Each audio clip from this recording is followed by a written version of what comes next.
Hello, everybody, and welcome to a very special episode of the Pwamps Sports Show. Now, if you're just coming from the sports show, you know what it's time for. It's the World Cup special.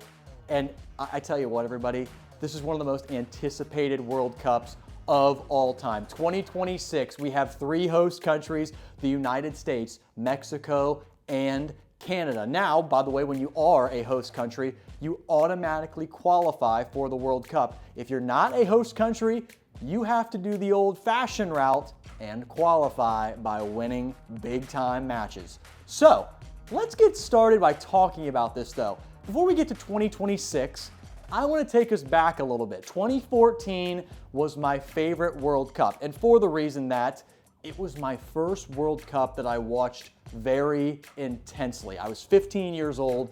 I finally was starting to come around on, I'm going to watch this entire tournament. I'm going to know some players. I'm going to know about these countries. I want to watch the qualifying matches. I want to get invested, folks. I never played soccer when I was younger, so I was so ready to check out this tournament in all its glory.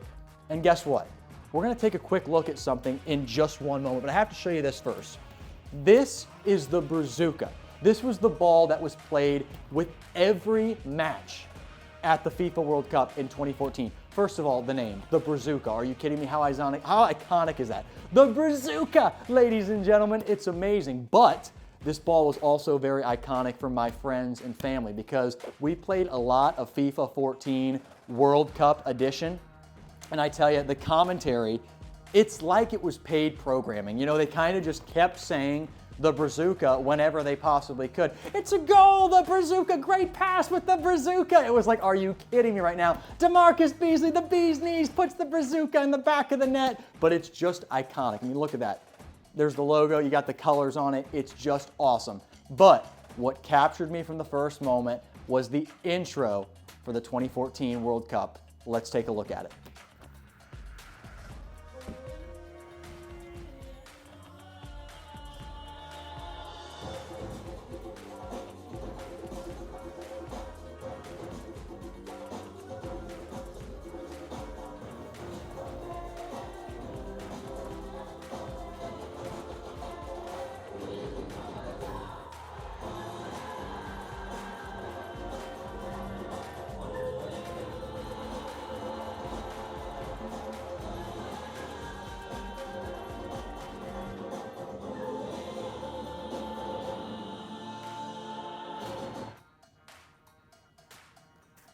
Is that not iconic or what, ladies and gentlemen?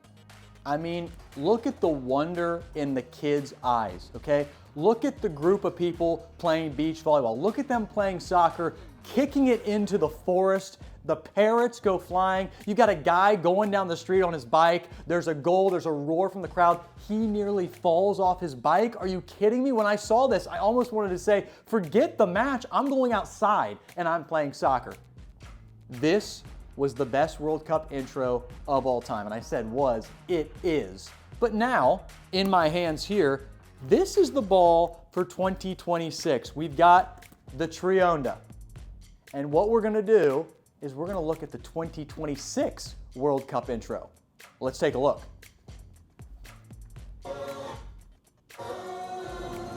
So that's the intro for 2026. Is it as good as 2014? No, it's not, but it's still not bad. We see some great landmarks. We see Canada.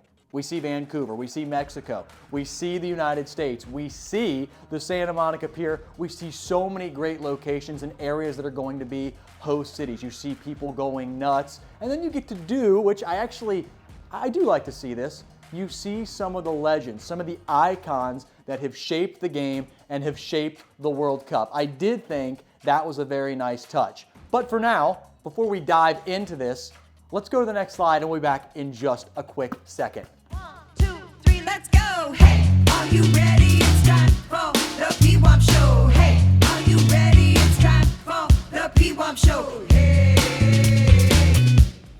Pwamps. Hey, Pwamps. Ladies and gentlemen, please welcome your host, Pwamps.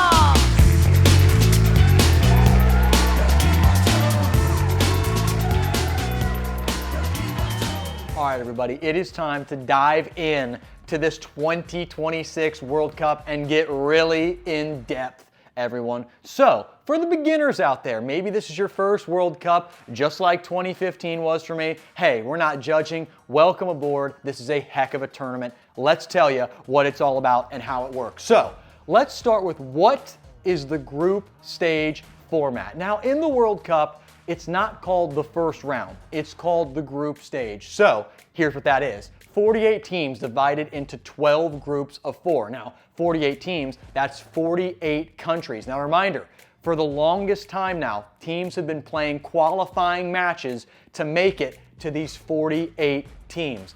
Each team plays 3 group opponents in a round-robin style. Now, for those of you who don't know what a round-robin style is, you're in a group of 4. Round robin means you play each team in your group one time. You get 3 games guaranteed. Now, the 2 top teams in each group advance to the round of 32.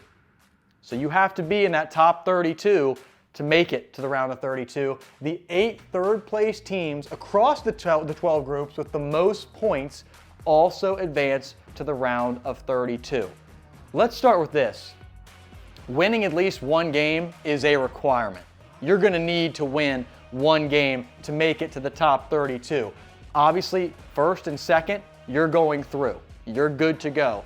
It's going to be really interesting to see which countries emerge in these first, second, third spots. But that is what the group stage is. And now, as you see here, to the round of 32, they also call that the knockout round. Let's take a look at what the knockout round is all about. How does the knockout round work? Well, let's answer that for you right now. Beginning in the round of 32, the tournament will proceed with single elimination. So similar to March Madness, once March Madness gets started, 1 loss, you're out. That is what happens here in the knockout. They culminate in the tournament final on Sunday, July 19th. That is like the national championship game for March Madness, but now it's the FIFA World Cup final. Let's keep going. From this stage onward, the tournament will feature single elimination playoff matches. Matches consist of 2 45-minute halves in regulation. If we are still tied after regulation, which is 90 minutes plus added time, we will go to extra time, which consists of 2 15-minute halves. If we are still tied after extra time, the match will be decided in a 5-round penalty shootout, which we'll talk about a penalty shootout in a minute. If still tied after 5 rounds of penalties, each subsequent round becomes sudden death. Let's break this down real quickly. First thing we have to mention, 15-minute halves. That is after the 90 minutes. It isn't golden goal. So let's say a team scores in those 2 15-minute halves. Somebody scores in the first half, you still have that other 15 minutes to play. It's not like they scored in overtime, the game is over. Sometimes that's like how it is with the NFL. That is not how it works. You then go to the penalties, and what the penalty kick shootout is, you send 5 guys on each team, and they each get a shot to kick it. Just the goalie, just the goal, and the penalty kick taker. And it's 5 kicks. Then you get to tied here. If you're still going, it goes 1 and 1, and you just keep going. Okay, somebody's gonna kick it. Okay, they made it, the other guy made it. We're gonna keep going. It just keeps on happening until someone misses and someone makes.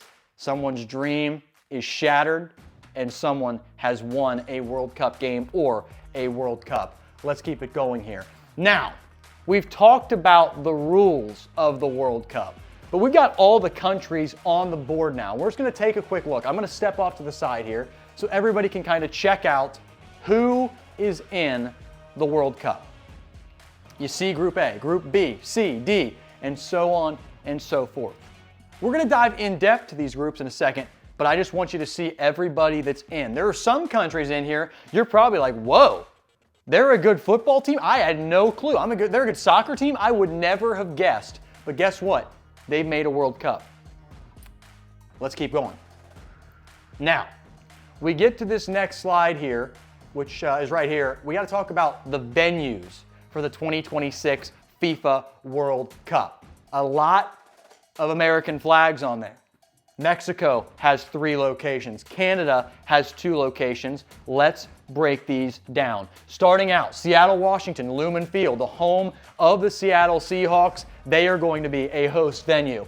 Levi Stadium, the San Francisco 49ers, they are a host venue. SoFi Stadium, that's where the United States starts their journey on Friday night against Paraguay and SoFi. It is an iconic venue. We'll dive more into SoFi here in just a minute. Hasn't even been around a long time, but already extremely iconic. Then you've got Arrowhead Stadium, the home of the Kansas City Chiefs, really the home of Taylor Swift and Travis Kelce. We'll keep it going. AT&T Stadium, the home of the Dallas Cowboys. It is going to be hosting World Cup matches. How about Mercedes-Benz Stadium in Atlanta? Yeah, great venue, home of the Atlanta Falcons. Then you've got Energy Stadium in Houston. It's the Houston Texans home stadium, another iconic and great football venue. And then Gillette Stadium in Boston, Massachusetts. Man, the New England Patriots have played there for such a long time. That's a great venue. Philadelphia, Lincoln Financial Field, the Philadelphia Eagles, Miami, Florida. Folks, we got a lot going on down there in Miami, Florida. Hard Rock Stadium, though, gets a spot. The Miami Dolphins, they're ready to see it. And then New York, New Jersey, MetLife Stadium, the Jets and the Giants. And that, by the way, is the location of the World Cup final. Now, Mexico City, Estadio Azteca. Iconic. This place is incredible. Wait till you get to watch a game. Thursday, you will see Mexico in their opening game playing there. It's going to be unbelievable. Estadio BBVA, I mean, awesome place in Montreal. And then you've got Estadio Akron, another Mexican location that's going to be really cool to see. And then you got Vancouver, BC Palace, and then BMO Field in Toronto. Those are our host venues for the 2026 World Cup. Let's keep it going. Now, something really interesting that we've seen a bunch this World Cup is a lot of people are talking about ticket sales. There's been some times where we're like, uh-oh, people couldn't get tickets. Wait a minute, people got free tickets? I mean, that's crazy. There's a lot of things where it's kind of been, this is crazy. Here's what we got to take a look. These are the United States venues that we're talking about right now. First thing is, you see these little gray bars, 60, 60, 60, 60, 60, 60, 60. That is the cheapest ticket at face value to get into a World Cup match. Hey, if I could get into a World Cup match for $60, I'm taking that all day long. That's a great deal. But now let's take a look at the red bar. Let's go from the gray to the red. Average cheapest group stage ticket on the FIFA marketplace 60 days out. We're now 3 days out. In Miami, $1,284 to get in to a World Cup game. In New York, $1,068. In LA, $1,041. Dallas, $1,028. Boston, $825. Seattle, $704. Philadelphia, hey, we're getting slightly more reasonable now. $503. Houston, $489. Kansas City, $479. The Bay Area, so San Fran, $478. And then Atlanta, Georgia, $422. Now, I said we're getting a little more affordable. That's still not cheap. Those $60 face value tickets were looking like a real big steak dinner, in my opinion. How about the average cheapest group stage ticket on the FIFA marketplace on June 1st? So, ladies and gentlemen, that's about 6 days ago. Miami was down to $960. Okay, nice little decrease there. New York down to $700. Okay, we're getting a little better. LA, look at the drop off for LA. $1,041 to $447. That's a major drop off. That's like diving off a cliff. That's a cliff dive. Dallas, $1,028 to $678. Boston, $825 to $468. Seattle, $704 to $356. Philly, $503 to $455. So not a big change, but Philadelphia, one of those locations that really wasn't an astronomical asking price. Then we got Houston, $489 to $395. KC, $479 to $276. Look at the Bay Area. San Fran, they must not be really excited about the World Cup up there, which kind of baffles me. $478 to $195. And then Atlanta, $422 to $242. Prices are coming down and we still have 3 days. This will be interesting to see how this continues to go. Let's get to our next slide here. So this is something really interesting. the most expensive team to see at the World Cup by average ticket price. The most expensive team to see, one of our host countries, Mexico, $1,848.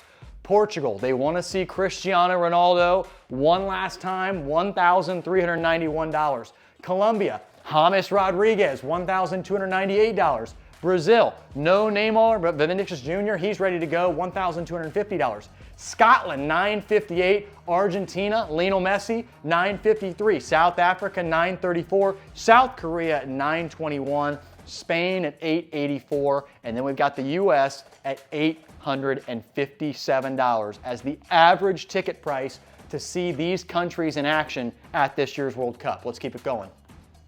Here's a look at SoFi Stadium. I talked about it. I said it's already an iconic venue and it hasn't even been around that long. That's true. Check this out. This is just, first of all, look at the Jumbotron. If you've not been in SoFi Stadium, if you're going, let's say, for the first time at the World Cup, you are in for a treat. This is a special place. Let's go to the next slide because here's what we have to get to now. How to get to SoFi Stadium. I will tell you right now, and I cannot say this enough. Get to SoFi Stadium as early as you can. The parking's a mess. There's a ton of traffic. Get there and just, you know what? Enjoy it. Because like I said, it's such a great venue, you'll have a lot of fun. LAX is 20 minutes away. SoFi Stadium, we see the sign there, 25 minutes. You've got some metro, you've got fan routes, so you can walk with thousands of people. Then you've got the shuttles. The shuttles will be running to and from the stadium, which is very nice, especially for an event as big as the World Cup. It's going to be unbelievable. You've got some rideshare. They still have Uber and Lyft designated pickup zones, which is really nice. The metro is running. You can walk. And then pre-purchasing parking is a key. You're going to want to get on Vivid Seats, StubHub, Ticketmaster, any of these venues you can, SeatGeek, and buy up those parking passes. They are going to be gone. But this is SoFi. Look at this right here. It's a great location. You think this is an exaggeration to get into SoFi Stadium? Just wait till you see it for the World Cup because look at this. It's just unreal. Let's keep going. We got to get to a little more information on SoFi. The maximum capacity, you saw that line, 70,240 people. This is optimized for football setup. It's got clubs, suites, field level. You got food, technology, connectivity. You got Wi-Fi. That's a huge plus. Ton of great food. Look at the view in here. Every seat's going to be packed for the World Cup because guess what? The U.S., they play their first game at SoFi on Friday night, and then they play their last game of the group stage back at SoFi Stadium. This is going to be unbelievable. Let's keep it going. So, here is the World Cup final, everybody, which is in New York at MetLife Stadium, and we got to talk about this for a second. The cheapest ticket to get in right now, $8,000 to the World Cup final. Hey, the Knicks are kind of giving this a run for their money. They're making the World Cup look kind of good because some of the prices we've seen for the NBA Finals compared to the World Cup Finals so far, major difference and crazy. So this is what we're looking at though. $34K, $69K to sit at midfield for the World Cup Final. Are you kidding me right now, ladies and gentlemen? $57K. I don't even want to go into that, but it's absolutely crazy. That's what we're looking at for the World Cup Final. And hey, those prices are probably going to either go up or down depending which countries play in the World Cup Final. Let's keep it going.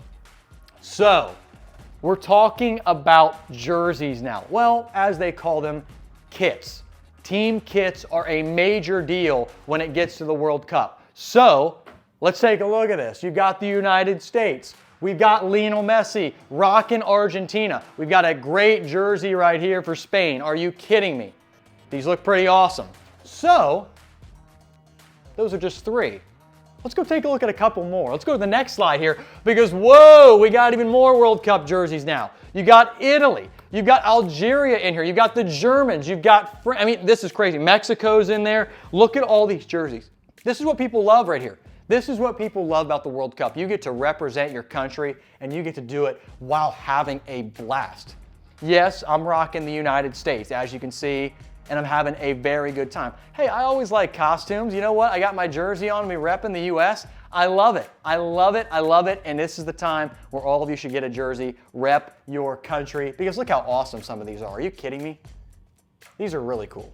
This is the World Cup, folks. Let's keep it going. So we go from all of the information to now actually talking about the countries and the groups. So let's do this. Group A of the World Cup, Mexico. They're a host country. They're 15th in the World Cup rankings. Who do we have next? South Korea at 25th in the World Cup rankings. They're in there with Czech, and they're in there with South Africa. Czech's 41, South Africa is 60. Now, myself, I start to think about this, and it's going to be a clash. You got two teams here that are probably going to make the knockouts, Mexico and South Korea. Might have a battle for that third spot, but Mexico being a host country, they are going to be tough to beat. Let's go to the next slide because here are the guys we have to watch.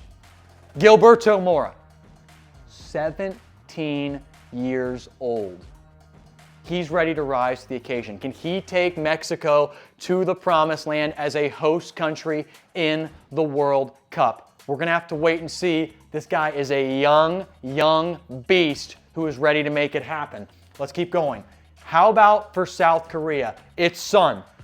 Son plays for LAFC in the MLS. South Korea and Mexico are going to be the two teams in Group A that really make a run.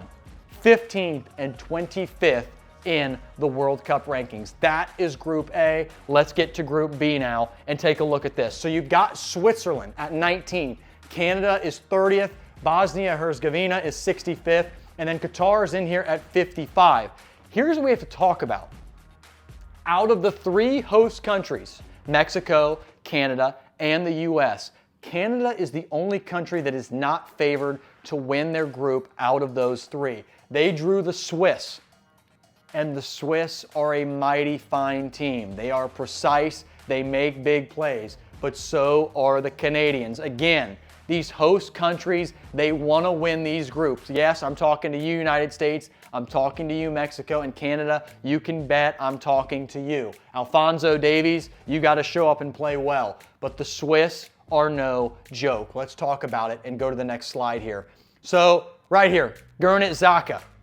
He is the backbone of the Swiss Supermen. This is going to be all on him. Can they make a deep run into this tournament? Can they win Group B? We're going to have to wait and see. Let's go to our next slide because I mentioned his name. It's Mr. Alphonso Davies. If the Canadians want to have a successful World Cup as a host country, Mr. Davies, you're on speed dial. It's got to be you. Let's keep it going and get to Group C. Now, here is the first group where we see a nail-biter, ladies and gentlemen. You've got the 6th team in the World Cup rankings, the Brazilians, and the 8th team in the World Cup rankings, the Moroccans, 6 and 8.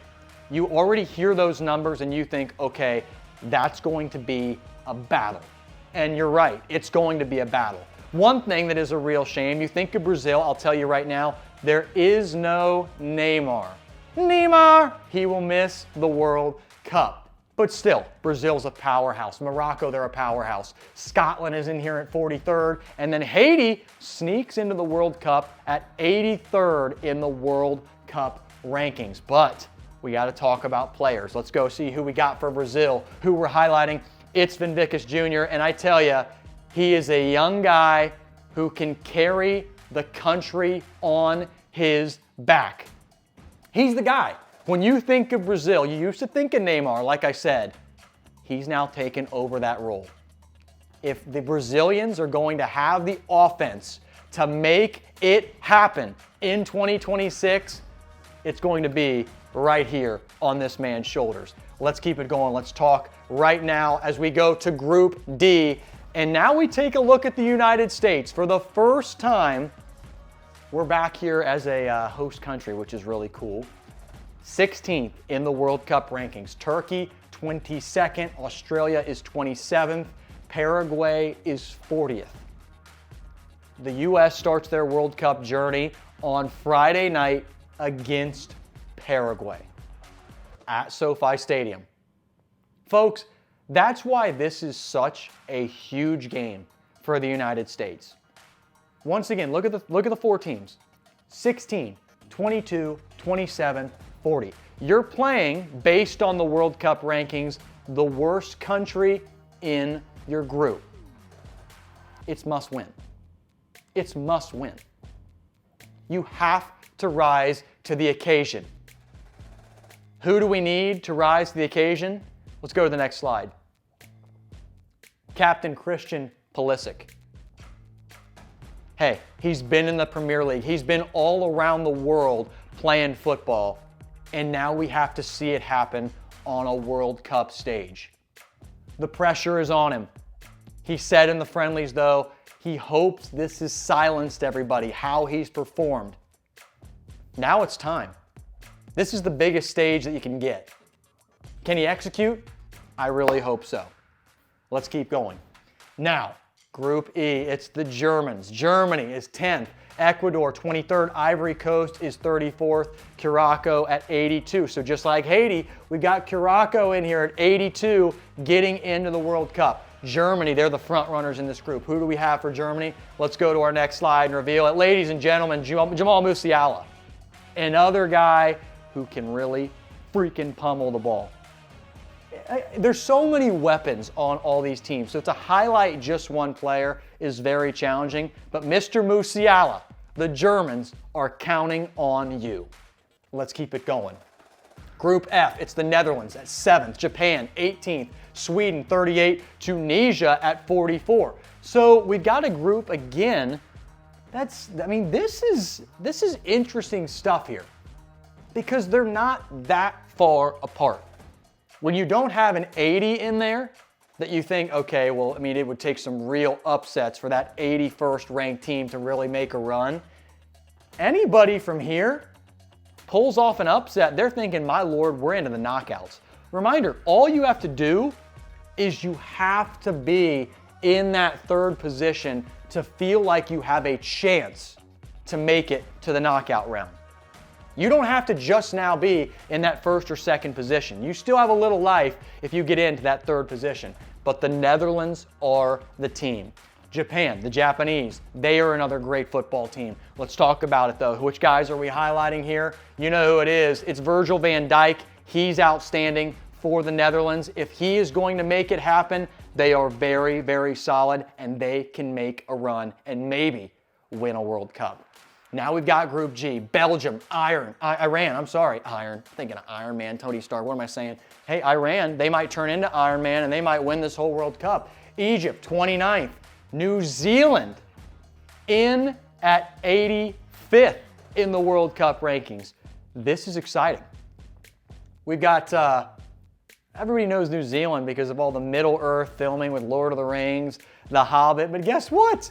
They're in the World Cup. Hello, baby, let's go. But Belgium, they're the team. And guess what? Who propels them? Let's go take a look at Romelu Lukaku. Yes, he's been on many World Cup teams for the Belgians, but he still has it in the tank. He will not go quietly into the night. And you've also got guys like Kevin De Bruyne, who are also great weapons for the Belgians. That's why they're 9th in the World Cup rankings. This is a dangerous team. They want to win a World Cup. Everyone wants to win a World Cup. They feel like they can get it done. Let's keep it going. Now, we get to Group H, Spain. They're number 2 in the World Cup rankings. Uruguay 17th, Saudi Arabia at 61, Cape Verde 69th. So you'd probably look at this group and go, this is one where it's probably going to end up like this. And that's probably a safe guess.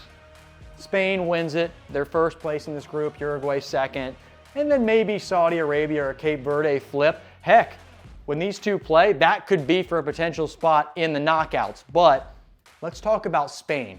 Who are we highlighting for Spain? Let's reveal it right now. Ladies and gentlemen, it's Rodri. It is Mr. Rodri. Spain's number 2 for good reason. They play with an offense that is so high-powered, so quick. They make great passes. These guys can dribble. One of the best dribblers in the world of football, Mr. Rodri right here. There you see him right there in his Manchester City uniform. Let's keep it going. España, they're feeling good, pretty darn good. Then we've got France, number 1 in the World Cup rankings. I'm going to say the name right off the bat. Kylian Mbappe, ladies and gentlemen. He's a stud. Senegal's 14th, though. Norway in here at 31, and Iraq in at 57th. This is tough. You've got 2 teams that, again, are probably going to battle it out for 1 and 2. Norway could maybe pull off an upset.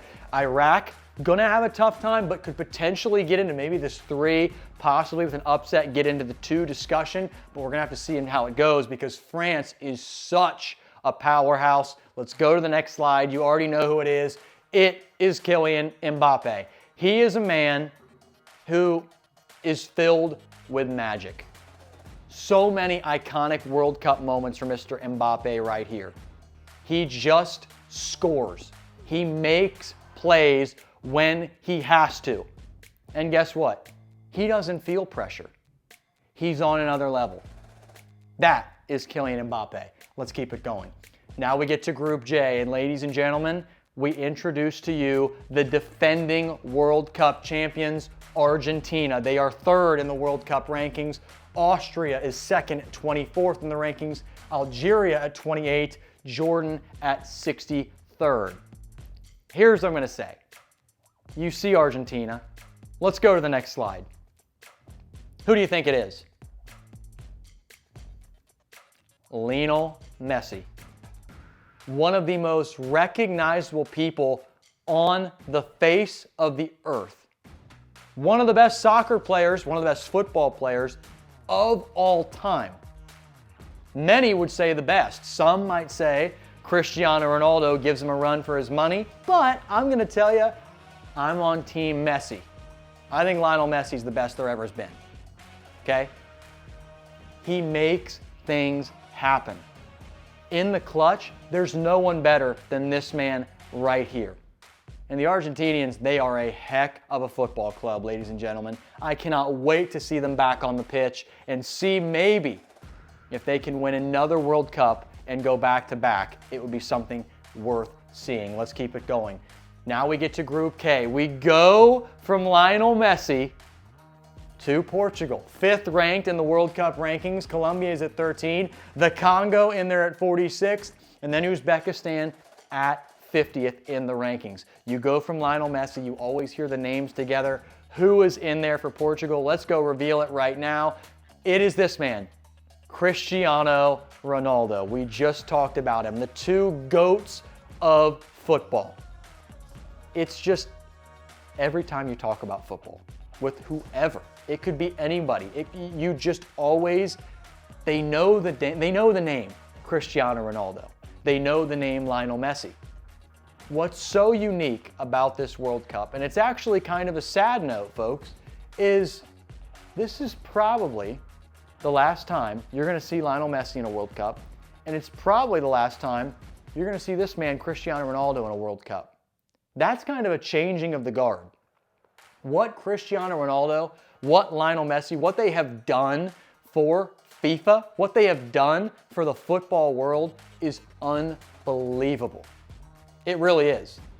The matchups, and you had Real Madrid against Barcelona, Messi versus Ronaldo, it was can't miss TV. Love watching Cristiano Ronaldo play. He plays with such a passion, such a drive. It's going to be really cool to see, as this is probably his last World Cup. Let's keep it going, because now we have to talk about James Rodriguez, who for the Colombians, they're going to try to give Cristiano Ronaldo all they can and make a run at that top spot in the group. Can they? Mr. Rodriguez, paging Mr. Rodriguez, it's going to be up to you. Let's keep it going. How about this? Group L. We arrive at our last group of the World Cup. You've got England, 4th in the World Cup rankings. Croatia, 11th in the rankings. Panama at 33rd, and then Ghana at 74. So again, the Cinderella of the group is Ghana.